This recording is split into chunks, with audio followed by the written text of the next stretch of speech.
O Diário da Região TV apresenta Ferrovia e Companhia, com Cacá Simeão.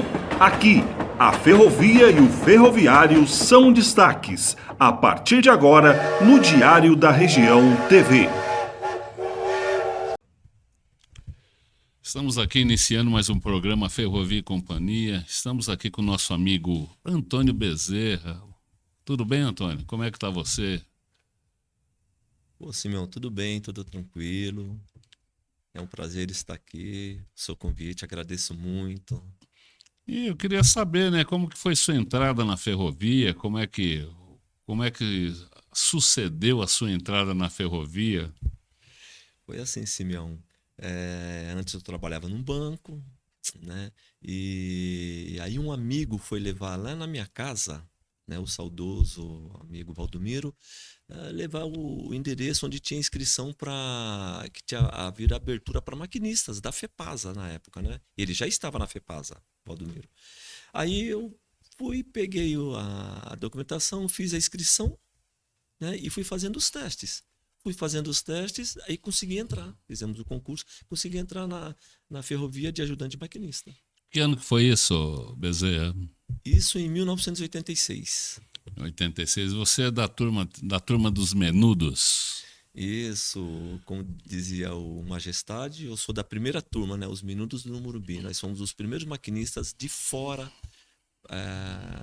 que foram registrados para trabalhar como maquinista. Exatamente. Antigamente tinha aqueles maquinistas que eram estatutários, que vieram da Estrada de Ferro Sorocabana, né?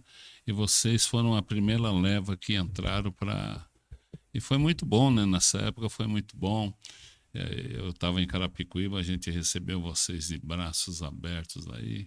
E como é que foi a sua caminhada dentro da ferrovia? Como é que você... Antigamente, para você chegar a maquinista, qual era o tempo necessário para que você fosse promovido de auxiliar de maquinista para maquinista? Então, foi assim, como nós entramos, nós não viemos direto da carreira como já tinha esses maquinistas, estatutário e tal, ou quem fez CFM, nós viemos direto, como falava o termo, da rua, né? Então, nós entramos de maquinistas, de auxiliar de maquinista, e nós treinamos durante 8 meses. Né? Nós treinamos durante 8 meses para pegar promoção. Aí depois de 8 meses, como auxiliar de maquinista, mas já treinando nos trens metropolitanos, né? Nós entramos no trem metropolitano direto, não passamos por carga, nada, locomotivas. E depois de 8 meses, 9 meses, 1 ano, a gente já estava trabalhando a pronto, ou seja, já era maquinista efetivo no trecho. Você começou a trabalhar em que tipo de composição? Então, quando nós entramos, nós trabalhávamos com o antigo, o belga, né? Aquele 5500, o trem belga, né? Muita gente tinha medo dele, era muito difícil de operar. E a gente já pegou a transição dos trens novos, os trens franceses, né? Os 5000, né? Na época, os 5500, né? O belga era difícil, né? Ele tinha muito componentes eletrônicos, né? E em dia de chuva ele patinava muito, né? Ele patinava. O belga, por exemplo, o francês abria o belga era 3kV, que era o disjuntor do belga, e o francês era o QD, né? Abria a disjuntora, você tinha de recolher, ou senão fazer alguma gambiarra no pátio. Isso mesmo, né? O trem belga, quando sinalizava esse 3kV, tinha que recolher o trem, que era uma falha de alta tensão, 3kV de 3.000 volts, né? Kilovolts, né? E aí o francês era mais moderno e era o QD, causava isolação de 4 motores. Então, nessa época, a manutenção era muito assim, precisa. Então, deu QD, já tinha que recolher o trem. Exatamente. Quem vinha então, colocaram até o nome do técnico que vinha, é o Recolhe, né? Meu amigo Recolhe. Meu amigo Recolhe está com um posto de venda de gás lá, né? Ele foi secretário de governo lá em Itapevi, chefe do Demutran. Grande Recolhe, um amigo da gente. Ele acabou ganhando esse apelido porque nesta época aí o pessoal tinha muito cuidado com o trem, eram os trens mais modernos que tinham, trem franceses, né? Então qualquer avaria já ia para revisão. Fazia revisão geral, revisão total, revisava o trem todo, né? Exatamente. Tinha muito problema de eletroválvula, aquele problema de porta, né? Aquela eletroválvula da porta que travava, né? Então tinha de recolher, né? Exatamente. Assim, o trem era eletropneumático, né? Então essas válvulas davam muito problema, desgaste, e principalmente na época do frio, como era pneumático, então às vezes congelava a água dentro, a água, né, virava gelo, então dava avaria nas portas. Exatamente. E aí, como é que foi aí? Você passou de ajudante de maquinista, passou para maquinista, né? E começou a operar os teus, né? A gente chamava de teu trens unidades. Isso mesmo, Simeão, os famosos trens unidades, né? Na época, né, foram escolhidos, a gente fez o concurso, foram poucos maquinistas que conseguiram passar, aqueles que tiveram as melhores classificações foram para maquinista. Eu lembro até hoje, os primeiros 23 classificados, os 26 classificados foram escolhidos para maquinistas, né? E tanto que foi emocionante, toda hora eu chegava lá na Barra Funda, antiga estação antiga da Barra Funda, a gente descia, olhava aquele edital, aquele monte de gente lá. Ah, estava classificado 800, estava classificado 100, eu falava, não tô, aí meu nome estava lá. Graças a Deus. Estava classificado 50, eu falei, não vai estar, estava lá. Estava classificado 30, eu estava também, consegui passar. E depois de um tempo, houve uma obrigação de todo mundo ser estagiado nas locomotivas, né? E você também foi estagiado nas locomotivas. Você deu instrução sobre as locomotivas, né? Então, foi assim, eu comecei no trem metropolitano e como eu dava muito treinamento, né, eu sempre gostei de dar aula, passar conhecimento. Como eu dava muito treinamento, eu fui um dos últimos a estagiar a locomotiva, né? Só que eu estagiei a U20, estagiei a LIO, né, 7000, a 3000, né? Estagiei todas essas locomotivas, que eu gostava muito do trem, e as locomotivas também é muito bacana. Legal. Lembro que em Carapicuíba tinha a BCK2, né, que ficava lá pro Rush, né? Para qualquer eventualidade, se travasse um trem, a gente botava a locomotiva e tracionava o trem, aí tirava o trem de circulação e colocava outro. Tempinho muito bom, né? Sim. E só você de família, só você de ferroviário ou tem alguém da família também que optou? Não, na ferrovia somente eu, exatamente, né? Vim aqui para São Paulo, né? Eu trabalhava no banco, aí fiz o concurso, entrei na ferrovia, né? E passei praticamente minha vida toda na ferrovia. E a ferrovia, para você ser ferroviário, para você ser maquinista, você tinha de ter noções básicas de eletricidade, de tudo, né? E era muito complicado, né? Dava um problema no trem, o maquinista ele tinha de ver se tinha condição, não tinha condição de você resolver o problema lá na hora lá. Isso mesmo. É um serviço de muita responsabilidade. Mesmo antigamente, trens antigos, hoje trens modernos, a responsabilidade não muda. Né? Você está transportando milhares de pessoas, né? Então você está transportando vidas. Então você tem que tomar decisão, né, ali rápido e com segurança, né? E que você está lidando com vida de pessoas. E aquela pressão natural, centro de controle, né? Tudo, né? Você entrou quando os trens partiam com as portas abertas, você tinha de isolar o F7? A gente tinha que isolar o famoso FP, né? Até aqui nas linhas 8 e 9, a gente não tinha tanto problemas assim de portas, né? Era mais no Jotinha, lá em Varginha, aquele local lá, né?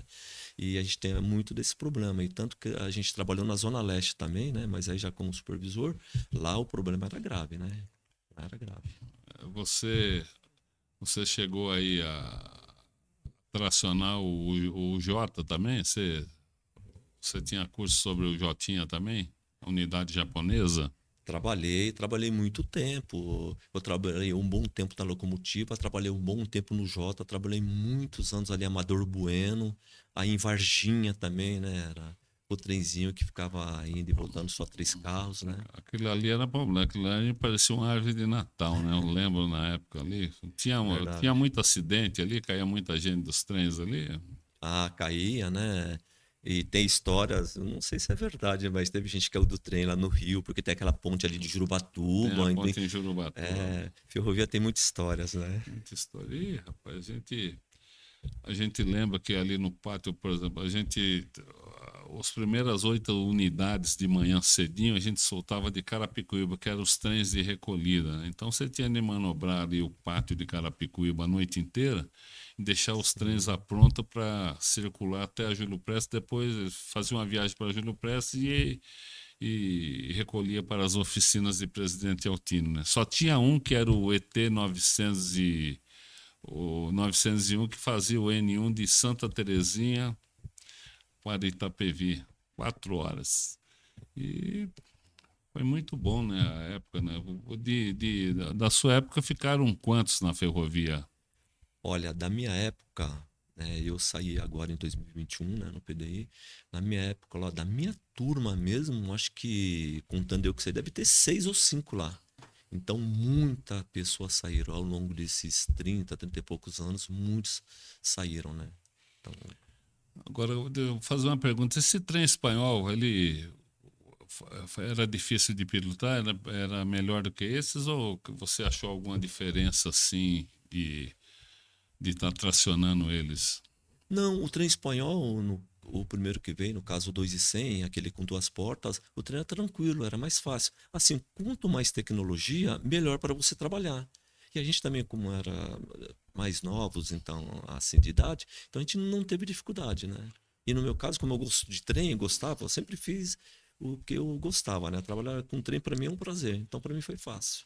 Por exemplo, o francês tinha aquele manete de zoom, tinha muitos botões, né? O francês já era mais assim. Ele não tinha uma tecnologia tanto avançada igual tem esse de hoje aqui. Era tudo no manete, né? Na nossa época, no caso, o francês, o 5000, era tudo eletropneumático, né? Pneumático. Hoje em dia os trens são mais modernos, são tudo eletrônicos, né? Eletroeletrônicos.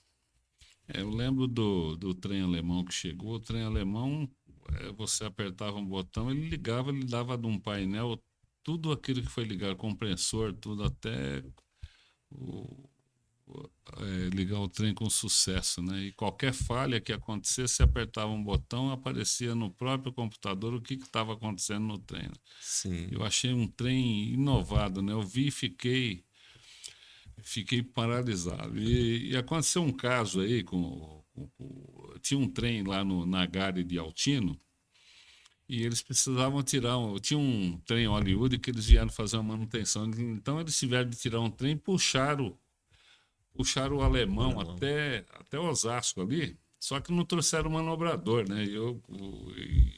E ali a bitola larga e foram jogando de marombo o trem, descarrilhou o primeiro carro. Aí o que Nossa. fizeram na oficina? Calçaram o carro,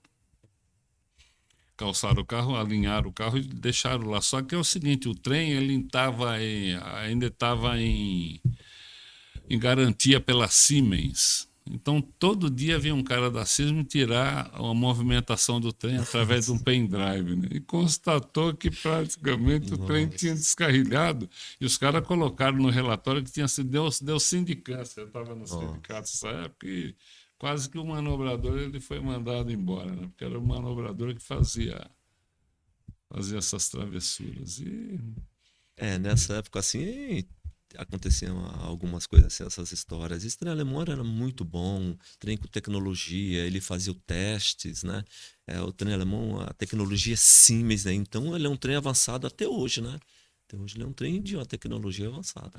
Nesse trem, para você ver, nesse trem tiveram de tirar o chopper do trem, que o chopper é a alma do trem, né? Tiveram de tirar o chopper e mandar para a Alemanha, né? Para ver, certo?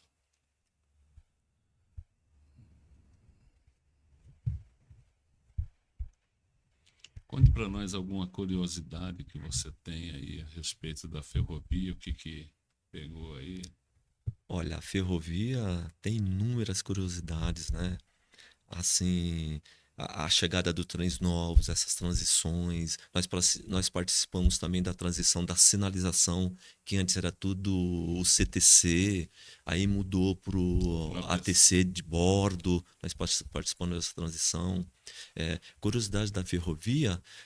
A gente fala agora, estão modernizando, mas a ferrovia sempre acompanhou a modernidade, a modernização dos trens, né, de sinalizações, tecnologias, né? E eu sempre fui interessado, sempre fui assinante da revista ferroviária, eu trabalhava nos trens, só que eu sempre fui interessado, então eu sempre estava me atualizando, lia muito, dava muito treinamento, né? Fazia muito treinamento, inclusive o pessoal do RH participava muito do treinamento da gente, que serviu para a nossa vida pessoal, até quando eu fui fazer faculdade também, os treinamentos que eles davam para a gente foi muito bom.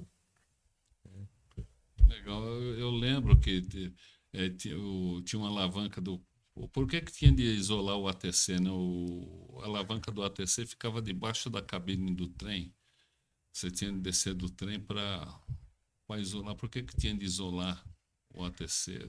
Isso, o pessoal, na realidade, o nome técnico é chave seco, né? Secor, que é do francês. Aí o pessoal chamava de orelha de porco, né? Colocava muito, a ferroviária coloca muito apelido. Então a gente precisava acionar essa chave para poder fazer a neutralização do ATC. Porque era uma operação muito complicada, difícil, a gente fazia sozinho. E assim, o trem ficava sem a codificação de bordo, você passava a circular com autorização, então tinha que ter muita atenção. Tinha que ter muita atenção, né? E curiosidade da ferrovia, falar em isolamento, também tinha a questão do homem morto, da vigilância automática. Todo mundo apelidava de homem morto. Até que veio um segurança, vinha acompanhar aí o homem morto. Não era, o equipamento avariado, ele ia ficar lá para auxiliar a gente, né? Chama equipamento de Balkman. É Balkman. Equipamento de bordo, né? Equipamento de bordo. É o VACMA, né? VACMA. Vigilância automática, né? Equipamento de VACMA. É o VACMA, Você tinha de acionar ele de quantos em quantos? De 1 minuto, né? De um De um minuto. Cada 1 minuto ele tocava para ver se você realmente estava bem. Por exemplo, é um equipamento de segurança. Se uma maquinista desmaiasse, aí no que você tirasse o pé, ele já contava 4 segundos, o trem entrava em emergência, né? O trem entrava em emergência. Esse é o principal equipamento de segurança, tem em todos os trens, até hoje. Você apertava, ele liberava a tração, né? Isso. Você tinha que acionar ele. Se você não acionasse, o trem não saía de emergência.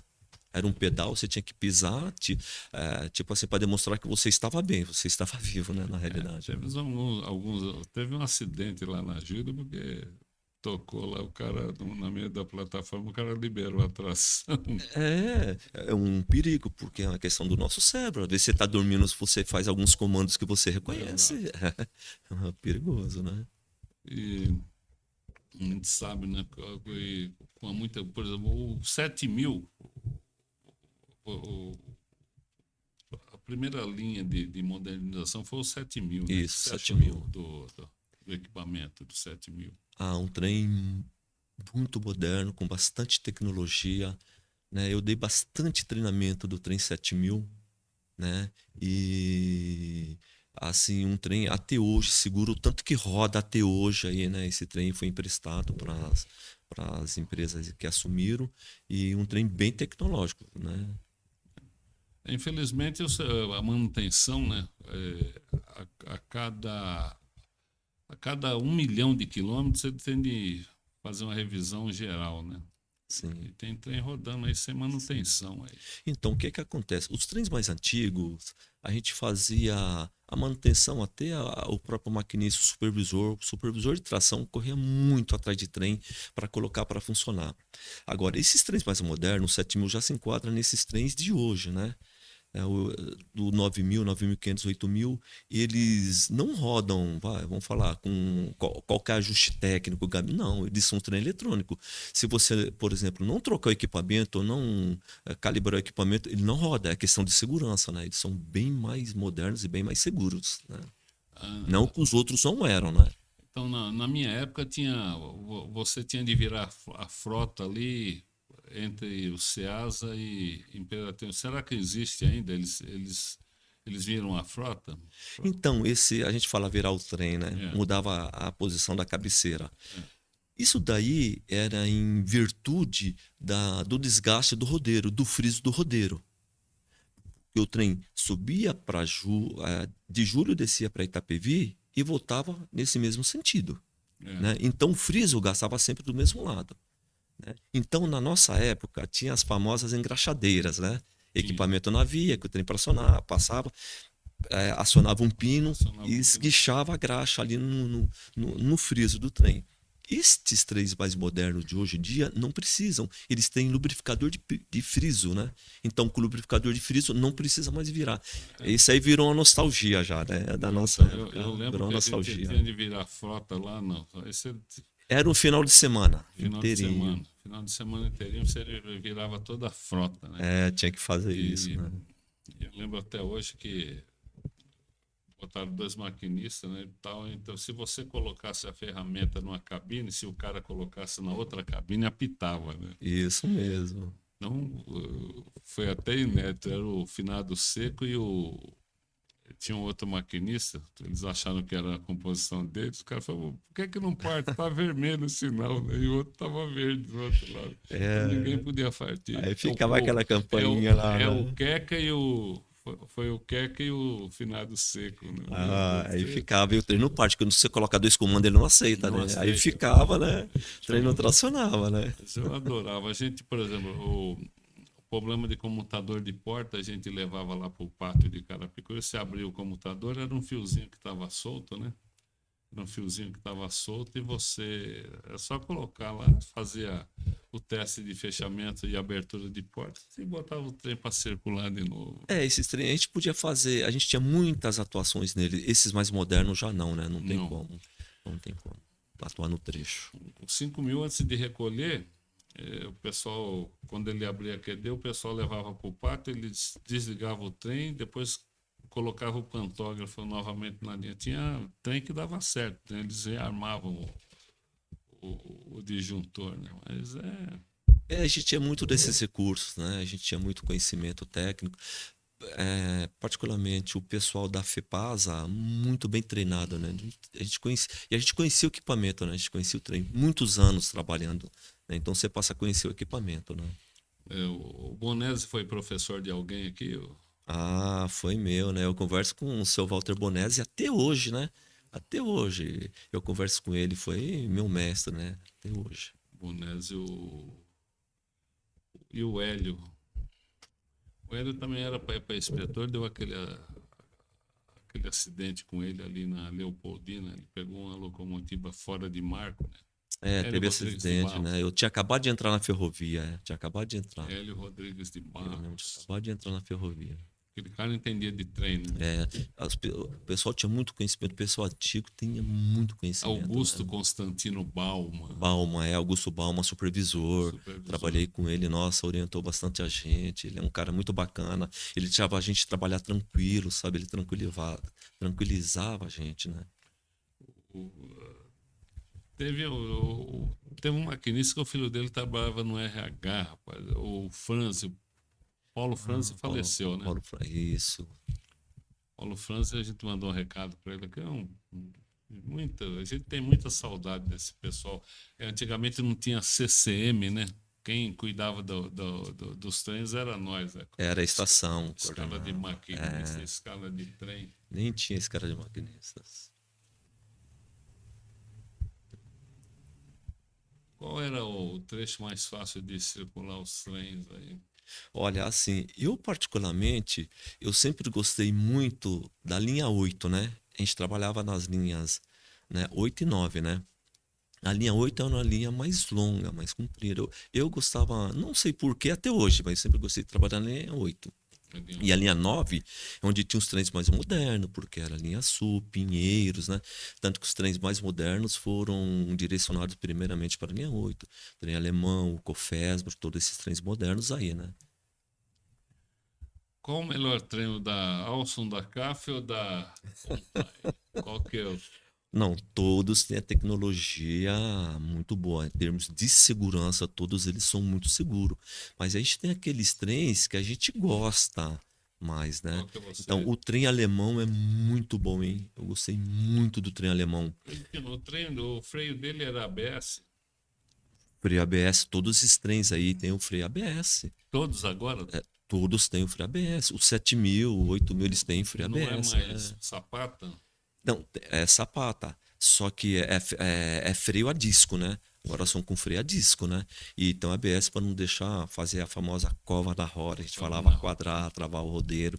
Todos eles, a tecnologia assim se equivale, uns são mais modernos. Agora um trem que eu tenho uma relação assim bem técnica, eu gosto muito o Cofesbra, porque ele assim ele tinha bastante chaves de bypasses. Bypasses são os recursos. Então o pessoal tinha um receio e eu conhecia bastante aqueles bypasses, né? Porque eu treinei ele na fábrica da Alstom, na época lá na antiga Cofesbra, a Alstom subiu e a gente foi treinar lá. Então eu conhecia muito o trem, eu treinei na fábrica com o trem, né? Então eu conhecia muito, então eu gostava muito do Cofesbra, hein? Que legal. Gostava muito do Cofesbra. Tá E saindo da ferrovia, é o 8000. O 8000, eu gostei muito do 8000, né? Foi o último trem que eu trabalhei, né? Quer dizer, o último foi o 8500, né? Então, conheço também muito bem o 8500. Eu não sabia que todos os trens eles tinham o sistema ABS. Eu pensei que era só o alemão, né? Não, esses mais modernos vieram tudo com ABS, Agora, né? o, Vieram tudo com o ABS. alemão tinha um arranque fabuloso. Parecia que você estava decolando dele. A amperagem dos motores dele era muito boa. Ele tinha uma tração muito boa, muito boa. Eu participei de alguns testes na cabine ali. Parecia que você estava levantando o voo no aeroporto. É isso aí, a engenharia, né, a manutenção que regula toda essa amperagem dele, né? Aí vai entrar o consumo, tem tudo isso daí, né? A rede aérea catenária tem que suportar também a amperagem dele ali, né? É tudo regulado de acordo com a necessidade da ferrovia, né? Você, por exemplo, na minha época, a gente fazia visitas técnicas para as outras ferrovias. Eu fui para o Rio Grande do Sul, fiquei uma semana visitando a Transurb lá. Vocês também tinham esse... Sim, a gente ia visitar, a gente ia fazer treinamentos, né? Você visitou quais estados? A ferrovia de... Eu fui para o Rio de Janeiro e Minas, aí como supervisor. Nós fomos aí, quem proporcionou essa visita para a gente, no caso o Hoffman, né? Ele ainda está na ferrovia até agora. Ele investiu muito na supervisão de tração, então ele proporcionava muito treinamentos para a gente, visitas, e a gente ia visitar até rodovias também para ver como é que funciona. A CC a gente ia visitar. Aí nós fomos fazer uma visita no trem lá de Volta Redonda, o trenzão de carga. Nós descemos lá os túneis lá do Rio de Janeiro, Minas. Foi uma experiência muito bacana, foi muito legal. Deu tempo de eu ir para Porto Alegre, para conseguir. Bom. A gente foi ver como que funcionava a ferrovia. Os trens do Transurb é japonês, né? É um dos melhores trens que nós temos. Você vê a unidade japonesa, ela foi reformada e ela roda até hoje no Metropolitano de Salvador, né? Então, lembro que foi embora, né? Falou que é tecnologia japonesa, eles são muito bons, né? Então, o próprio trem japonês, o Jotinha que a gente fala que ia para Amador, e eles colocaram um sistema elétrico para ele somente tracionar por alguns metros, né? E teve uma pessoa, por exemplo, o cara desceu lá em Amador Bueno, o CCO antecipou a viagem dele, a molecada bagunçava, abriu a mangueira angular do trem, esgotou o bujão de freio, ele chegou, o bujão estava lá embaixo, aí ele falou, deixa aqui que acontece, eu vou ligar essa chavinha elétrica até Ambuitá, já encheu e tal. Quando ele chegou em Ambuitá, que ele aplicou o freio, não tinha uma sorte, tinha rádio, né? Sim, então Ele foi parar perto de Jandira, não sei se você lembra. Lembro dessa história, infelizmente foi uma ocorrência, né? Gravíssima, né? Porque assim, o trem, ele tem alguns recursos, mesmo sendo da unidade J, ele é de 1957. E ele tinha recursos, né? Só que os recursos você tem que saber usar, você não pode usar o recurso a qualquer momento, né? E para usar o recurso você tem que avaliar, tem que analisar tecnicamente. Aí eu vou isolar isso daqui, vou isolar VA, vou isolar o CTC, vou isolar o ATC. Aí você tem que analisar o que pode acarretar, né? Então é onde que está a responsabilidade da atração do maquinista. O maquinista, eu acho que o salário do maquinista ele tinha de ser o maior da ferrovia, porque você carregando aquele número de vidas humanas é uma responsabilidade tanto. Você tem de ter... É muita responsabilidade, que nem a gente estava conversando aqui, né? E a gente se considera uma família, né? Tanto que tava o pessoal, não importa se é segurança, estação, a maquinista, a manutenção, para a gente é ferrovia, é todo mundo. Né? Então trabalha todo mundo junto, todo mundo tem a mesma importância. É lógico que tem umas áreas que são mais complicadas que a outra, mas a importância é igual para todos. Né? Exato. E os menudos vieram para inovar, né? Isso mesmo, nós fomos a primeira turma, conhecida como os Menudos no Morumbi, na época, né? Então, eu queria perguntar se hoje você não está mais na ferrovia, você virou pescador? O que que você faz aí hoje? Conta a sua história depois da ferrovia aí. Ah, então, muito Certo. bem. Então, já trabalhando na ferrovia, eu já previa as concessões. Eu sempre fui um supervisor, um maquinista, dei muito treinamento. Então, passou muito maquinistas para treinar comigo. E eu falava pro pessoal, vamos nos preparar, fazer o plano A, o plano B, um dia vai conceder. Porque as coisas mudam, né, Simeão? A nossa vida é feita por fases, então as fases vão passando. Enquanto isso, eu estava na ferrovia, já tinha almejado a minha promoção para supervisor, que é o teto, o máximo da carreira do maquinista. Aí eu falei, bom, agora eu preciso ver. E quando eu sair daqui, quando eu parar? Né? Eu ainda estou novo, né? Menino novo, saindo lá fora, eu quero continuar trabalhando, porque a gente tem que sempre continuar trabalhando, fazendo alguma coisa na nossa vida, né? Cabeça vazia, oficina do diabo, né? A Né? gente fala isso. E aí o que que acontece? Eu fui me preparando, fui fazendo faculdade, fiz faculdade de educação física, fiz pós-graduação, né? Aí, enquanto isso, a minha esposa sempre trabalhou nesse ramo da educação, ela sempre me incentivando. Aí vou fazendo os meus cursos. Agora eu saí da ferrovia em 21 no PDI, foi no primeiro PDI.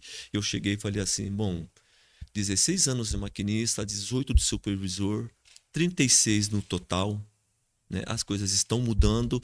Aí eu falei para mim mesmo, eu falei, chegou a hora de mudar. Eu quero mudar. E eu tinha um sonho de ser professor. Eu queria ser professor. Legal. Porque na ferrovia eu dei muito treinamento. Então, eu era um professor, mas eu queria ser professor com licenciatura, né? Você pegou o gosto da Peguei o coisa. gosto de ensinar, sempre ensinei. Legal. E aí minha esposa sempre me incentivando, né? E aí o que que eu fiz? Nós abrimos uma clínica de psicopedagogia, né? Ela é a psicopedagoga responsável. Enquanto isso eu fui me graduando e a gente está lá.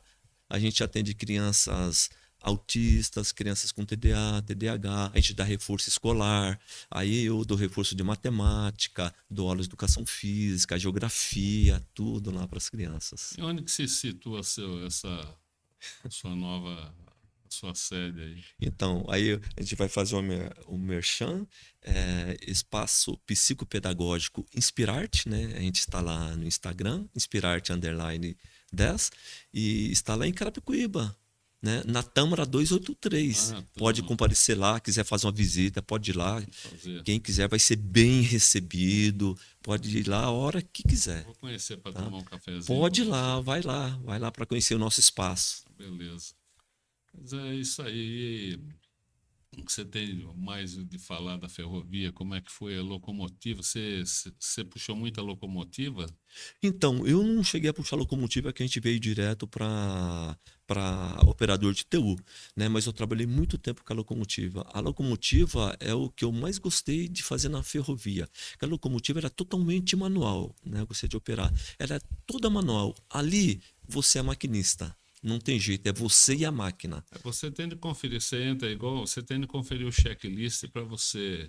Tem um checklist violento para você Tem conferir. toda a equipe que pega a locomotiva, às vezes revezava, são 3 equipes por dia, as 3 tinha que revisar. Ali era coisa de meia hora revisando todos os níveis de óleo, de combustível, equipamentos, tração. Você tem que revistar tudo da locomotiva. Freio, né? Fazer todos os testes, freio principalmente, é o principal. Fazer todos os testes nelas, de ATC, de vigilância automática, né? Uma tremenda responsabilidade, né? Que mensagem você deixa para a nova geração aí de ferroviários, né?